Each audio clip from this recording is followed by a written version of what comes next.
Topic motion. पिछले topic में हमने डिस्कस किया था कि फिजिकल क्वांटिटीज क्या थी। उसमें हमने देखा था कि फिजिकल क्वांटिटी क्या थी। उसमें मैंने बताया था कि फिजिकल क्वांटिटी आर दो which can measure directly or indirectly in the form of a number। Mean जिसको हम क्या कर रहे थे, नंबर की फॉर्म में क्या करते मेजर कर रहे थे, उनको हम क्या बताते हैं कि फिजिकल क्वांटिटीज है। फिर हमने क्या बताया था कि जैसे हमारे पास फीलिंग है, इमोशंस है, जिनको हम क्या नंबर की फॉर्म में एक्सप्रेस नहीं कर सकते, तो वो हमारे पास में फिजिकल क्वांटिटीज नहीं थी। फिर हमने उनके यूनिट्स देखे थे कि मास के यूनिट्स क्या है, लेंथ के क्या है, आपके पास लुमिनस इंटेंसिटी के यूनिट्स क्या है। लेकिन हमने क्या किया था वहां पे हमने देखा था कि जो क्वांटिटीज है उनके जो एसआई यूनिट्स क्या है। आज हम देखेंगे कि जो क्वांटिटीज हमने कल डिस्कस की, जो फिजिकल क्वांटिटीज, वो क्या स्केलर है या वेक्टर है। पर इससे पहले हमें जानना पड़ेगा कि स्केलर क्वांटिटीज होती क्या है और वेक्टर क्वांटिटीज क्या होती है। तो सबसे पहले हमारे पास है scalar quantity.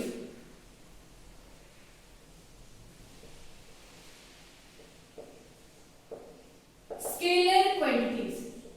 Scalar quantities are those quantities which have the only magnitude. Magnitude का मतलब क्या है कि जिनको हम क्या नंबर की फॉर्म में क्या करेंगे एक्सप्रेस कर रहे हैं, या हम बता सकते हैं कि जिनकी क्या होगी only numerical value. Those physical quantities, those physical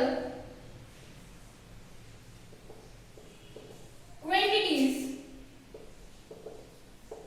which have only magnitude, जिनका सिर्फ क्या होता है मैग्नीट्यूड, या हम क्या बोले न्यूमेरिकल वैल्यू।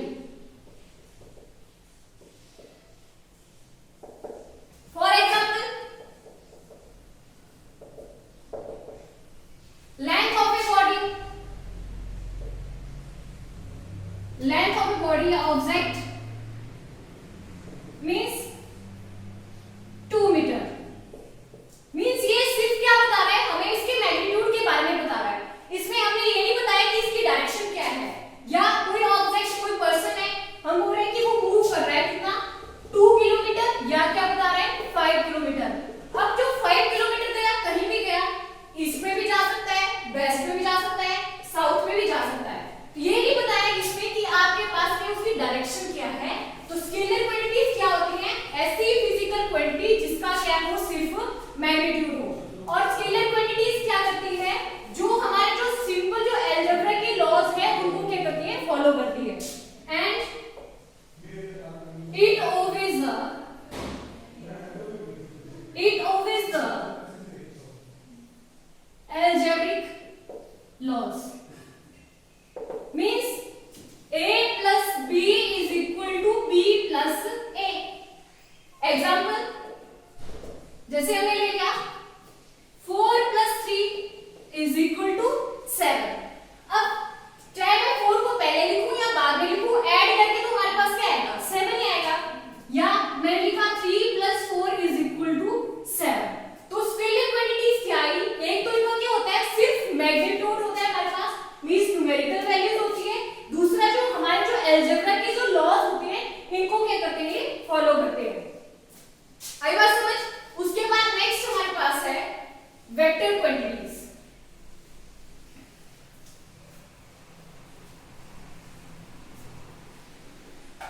स्केलर क्वांटिटीज के एग्जांपल रहेंगे। स्केलर क्वांटिटीज में हमारे पास क्या आता है, लेंथ हमारे पास है, इसको भी क्या करते हैं हम लोग नंबर की फॉर्म में एक्सप्रेस करते हैं। लेंथ है, वॉल्यूम, डेंसिटी, एनर्जी, और हमारे पास जो इलेक्ट्रिक करंट है, electric current is a scalar quantity. कि जो इलेक्ट्रिक करंट है वो भी हमारे पास क्या है स्केलर क्वांटिटी है। अब आप बोलेंगे क्यों है स्केलर क्वांटिटी, इसमें इलेक्ट्रिक करंट का तो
न्यूमेरिकल वैल्यू होनी चाहिए फिजिकल क्वांटिटी की। दूसरी उसकी क्या होनी चाहिए, डायरेक्शन होनी चाहिए। थर्ड वन जो सबसे नेसेसरी कंडीशन है वेक्टर क्वांटिटीज के लिए कि वो क्या है, इट फॉलोज द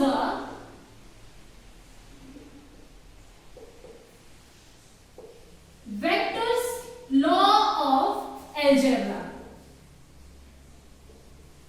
जो वेक्टर्स लॉ है उनको वो फॉलो करे।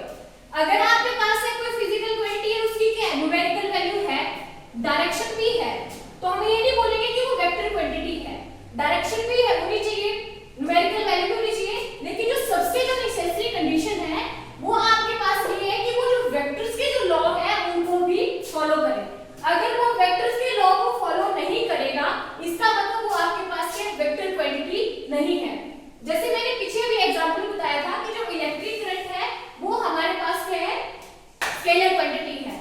तो क्यों, अब उसमें भी हमने देखा था कि उसका मैग्नीट्यूड भी है, डायरेक्शन भी है, लेकिन हम बोल रहे हैं कि वो आपके पास स्केलर क्वांटिटी है।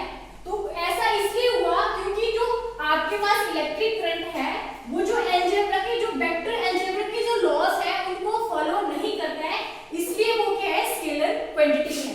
ये जो वेक्टर अलजेब्रा के जो लॉज है ये आपके पास होते हैं ट्रायंगुलर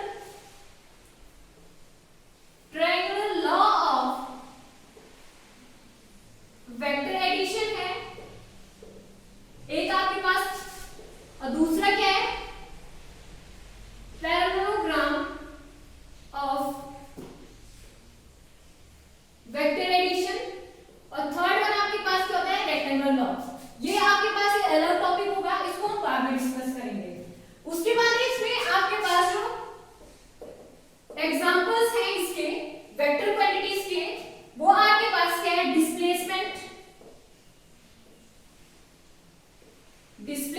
है, एक्सेलरेशन,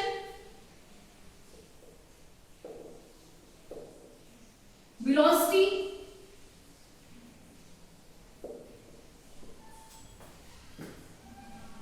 एक्सेट्रा। ये आपके पास क्या है, वेक्टर क्वांटिटीज है।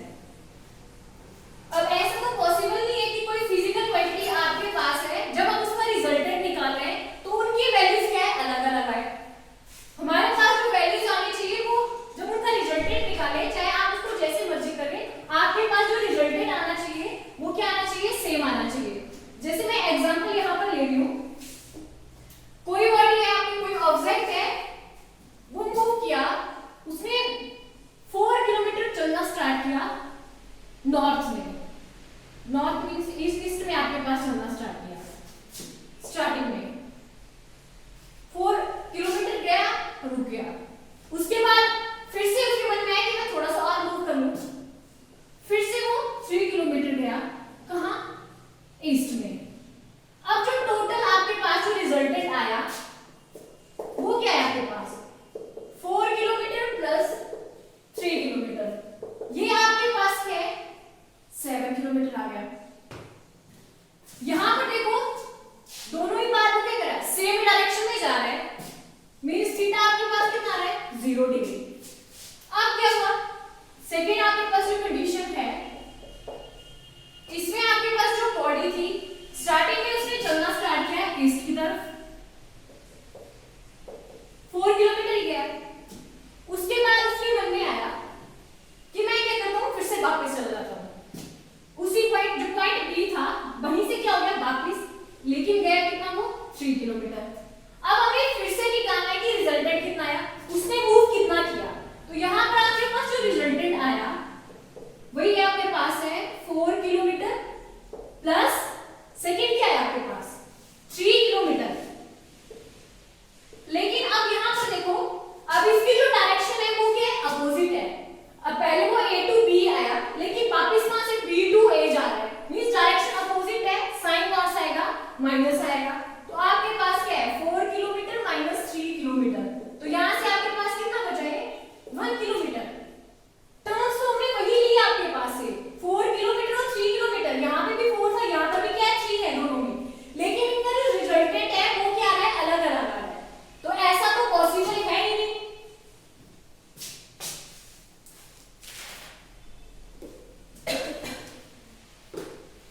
ये तो हमने डिस्कस कर ली वेक्टर क्वांटिटीज। आपको पेपर में आ जाता है क्वेश्चंस, आपको दे देंगे कि आपके पास जो इलेक्ट्रिक करंट है वो कैसी क्वांटिटी है, स्केलर क्वांटिटी है या वेक्टर क्वांटिटी है।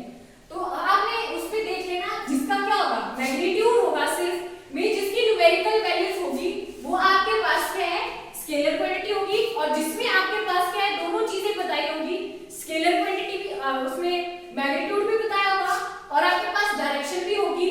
लेकिन जो थर्ड केस ऐसी कंडीशन है वो आपके पास क्या करे, जो वेक्टर अलजेब्रा के जो लॉज है उनको भी क्या करना होगा, फॉलो करना होगा। आई बात समझ। उसके बाद नेक्स्ट हम लोग करेंगे डिस्टेंस एंड डिस्प्लेसमेंट। ये जो डिस्टेंस है होता क्या है और जो डिस्प्लेसमेंट है वो आपके पास क्या है।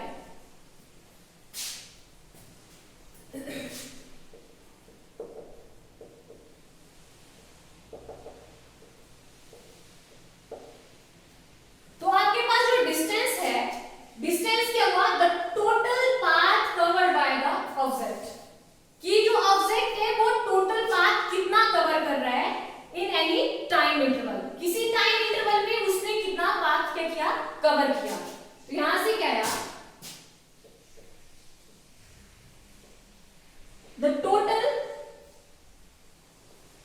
Path covered by the body in the given time interval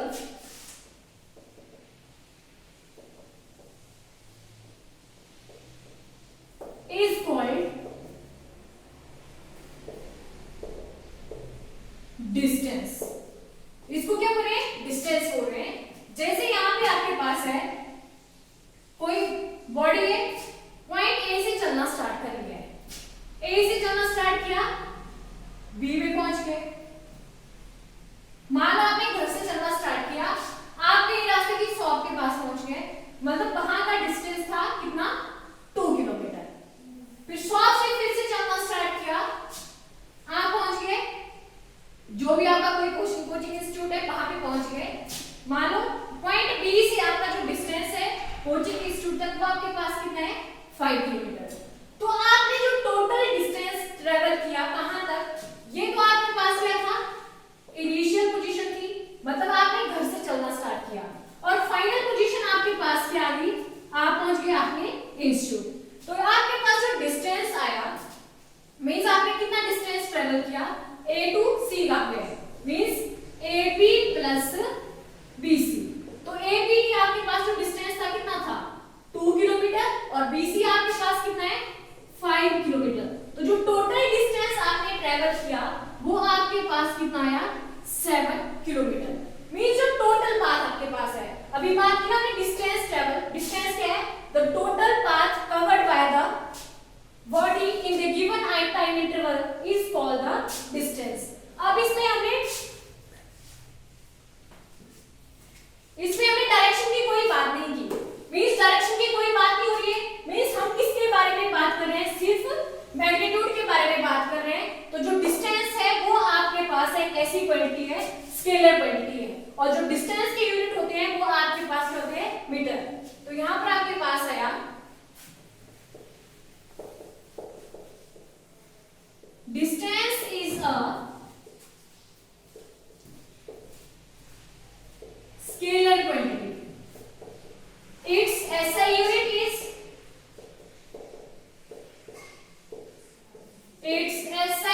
is metre. और आपके पास जो डिस्टेंस होगा वो हमेशा ही क्या होगा, पॉजिटिव होगा।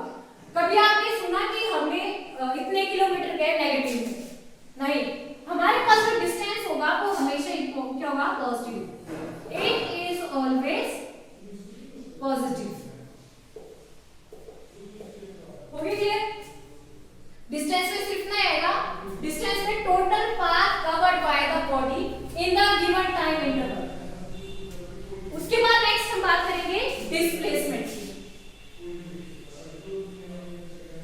आपको एग्जाम में क्वेश्चन आता है कि distance is a scalar quantity और a vector quantity.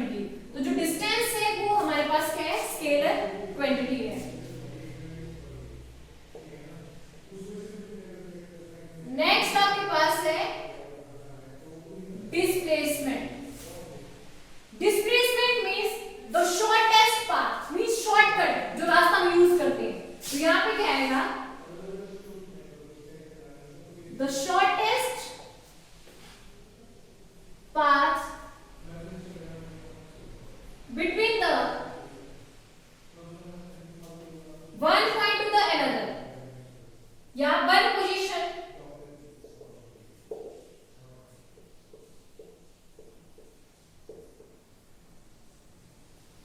to the another.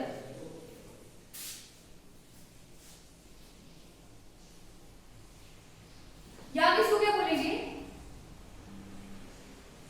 Shortest distance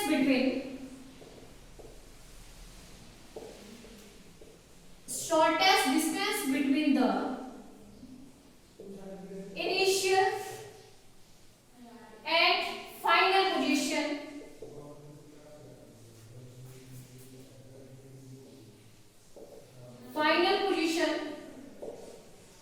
in given time interval in a given time interval in a particular direction in a particular direction. अब देखो इसमें क्या बता रहा है, वो डायरेक्शन को भी इंक्लूड कर रहा है. मैग्नीट्यूड को तो बता ही है, साथ में क्या बता रहा है, डायरेक्शन को. तो इसमें हमें पता चल रहा है कि जो डिस्प्लेसमेंट है वो कैसी क्वांटिटी है, वेक्टर क्वांटिटी है.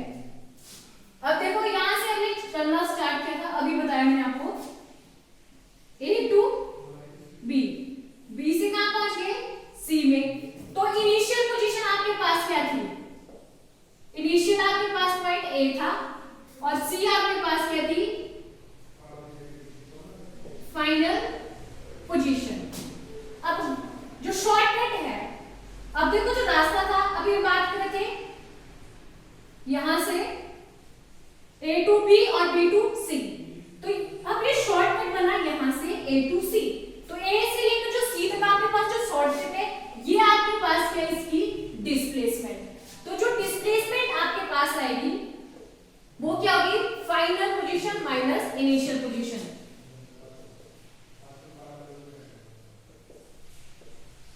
Minus initial position. जैसे अभी मैंने आपको पहले एग्जांपल बताया था कि किसी ऑब्जेक्ट ने चलना स्टार्ट किया, उसकी जो यहां से चलना स्टार्ट किया, बी में पहुंच गया, ट्रैवल किया वो कितना, 4 किलोमीटर. फिर उसके मन में आया कि मैं फिर से क्या करूं, वापस जाऊं. उसी रास्ते में वो कितना चला गया, 3 किलोमीटर चला गया, लेकिन डायरेक्शन क्या है इसकी, अपोजिट. तो जो डिस्प्लेसमेंट हमारे पास आई वो कितनी आई, 4 - 3 मींस 1 किलोमीटर. ये आ गई हमारे पास डिस्प्लेसमेंट, वो मींस फाइनल माइनस इनिशियल.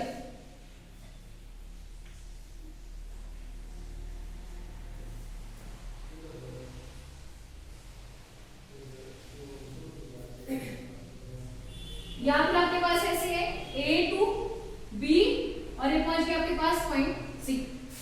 पहले गया वो ईस्ट में कितना, 4 किलोमीटर, फिर कितना चला गया वो, 3 किलोमीटर. अब हमने निकालना है कि इनिशियल से फाइनल में उसकी डिस्प्लेसमेंट कितनी हुई. अगर मैं यहां से इसको ज्वाइन कर दूं, अब डिस्प्लेसमेंट हमने निकालनी है, तो यहां पर आपके पास क्या लग जाएगी, पाइथागोरस थ्योरम. तो यहां से आपके पास क्या है, AC का whole square is equal to AB whole square plus BC का होल स्क्वायर. तो यहां से क्या है, 4 का होल स्क्वायर प्लस BC हमारे पास कितना है, 3 का होल स्क्वायर. 4 स्क्वायर में 16 प्लस 9 कितना आ गया आपके पास, 25. यहां से AC का whole square is equal to 25, square है दूसरी साइड जाके क्या बन जाएगा, अंडर 25 का रूट आपके पास कितना आ गया, 5 किलोमीटर. तो आपके पास जो डिस्प्लेसमेंट आई वो कितनी आई, 5. तो यहां पर हमने देखा जो डिस्प्लेसमेंट है वो क्या आपके पास डायरेक्शन को इंक्लूड कर रहा है, मींस इट इज अ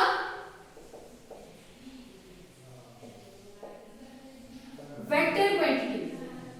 और इसकी जो यूनिट्स होंगे, जो यूनिट हमारे पास क्या है, डिस्टेंस की है, वही आपके पास क्या है, डिस्प्लेसमेंट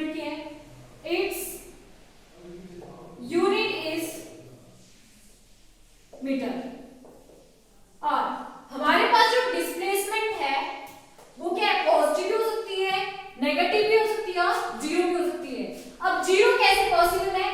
अब जिस रास्ते में उसने चलना स्टार्ट किया वो उसी में क्या हो रहा है, वापस हो रहा है। मतलब वो जहां से उसने, जैसे हम सर्कुलर पाथ में मूव करते हैं ना, यहां से चलना स्टार्ट किया पॉइंट ए से, यहीं से चलना स्टार्ट किया और यहीं पे क्या हो गया, वापस पहुंच गए। तो यहाँ पे आपके पास इस केस में जो डिस्प्लेसमेंट होगी वो आपके पास कितनी होगी, 0। डिस्प्लेसमेंट कैन बी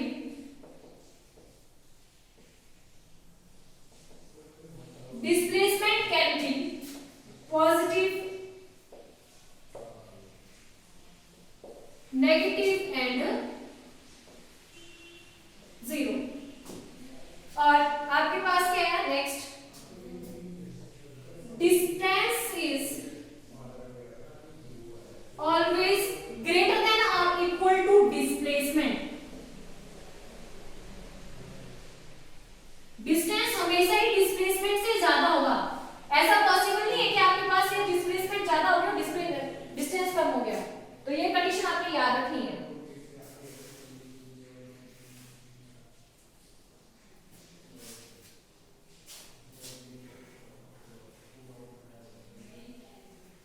नेक्स्ट हम बात करेंगे रेस्ट एंड मोशन। हम कब मानेंगे कि कोई ऑब्जेक्ट आपके पास रेस्ट में है या क्या है, मोशन में है?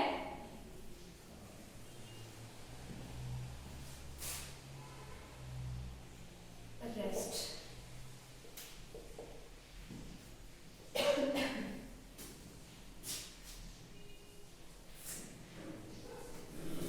if the position of the object